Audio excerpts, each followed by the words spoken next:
In 2008, the solar industry built the first and largest sign to be recognized as a symbol of solar energy in America. The sign, which is essentially an array of solar panels located at the busy intersection of Interstates 5 and 205 outside of Portland, Oregon, is called the nation's first solar highway. Unlike a traditional sign that expresses a message with words, the solar highway communicates through its structure. The sign is a 104 kilowatt solar photovoltaic demonstration project, which covers about 8,000 square feet, roughly the size of 2 football fields. Allison Hamilton inspired this unique $1.3 million solar array project. We're able to generate renewable energy on a piece of ground that was doing nothing else for the public. Developed in collaboration with the Oregon Department of Transportation and Portland General Electric, the project has been supplying renewable power since late 2008, explains Mark Osborne, who worked jointly with Hamilton. Allison came to us with this concept, and at the time we were working out some different solar business models in order to financially develop this project. And so when she came along, it was a great melding of the public and private partnership. The solar panels produce electricity during the day, supplying power onto a PGE grid, and PGE returns an equivalent amount of power at night to light the interchange through a net metering arrangement with the state.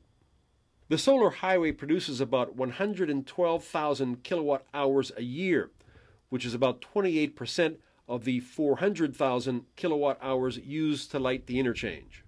Going green and solar for America's highways is actually fairly simple in terms of the engineering and the design involved. The key issues that you want to look for is where you're going to send the power, and so you're looking to see if you've got a power line that's nearby that you can supply the power to. What's green about this is not only are they solar panels, at the end of their useful life they will be fully recycled. The energy, of course, that comes from the panels is free. It comes from the sun.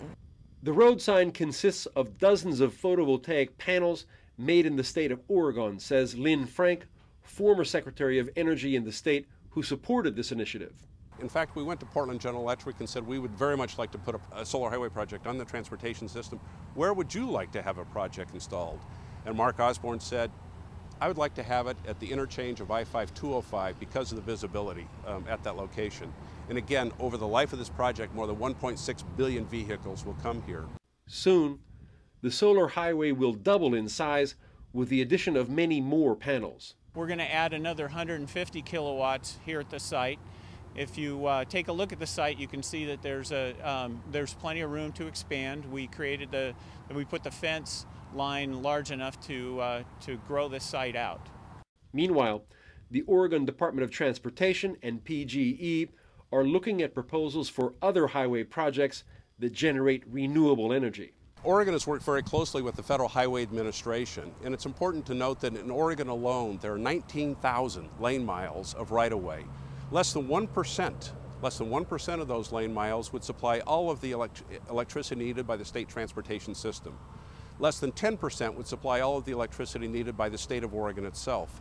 Throughout the nation, there are not 19,000, but there are 8 million miles of right-of-way. The projects that Allison and PGE have built here are informing the nation, and the Federal Highway Administration has provided national guidance based on the Oregon experience and the Oregon model as to how other states can initiate these projects. Congress has appropriated money for solar highway program development by the state of Oregon to inform other states as to how this can be done, and other states are turning. More than 20 states have come to Oregon and said, how can we build this? More than 10 countries from around the world. People from Iraq have visited the site personally. Italy, Korea, Japan, Vietnam, Australia, and many other countries have been interested and excited in the bold leadership and the commitment that Oregon has achieved. I'd say that's what really makes this a truly green project. This was the first project not only in the United States, but the first project in Americas that was built on the transportation system. And we are powering the transportation system of the future. If seeing is believing, then the solar highway reflects the direction of state and national policy regarding sustainable energy resources. It is in that sense that it will become an iconic symbol of the future of the United States.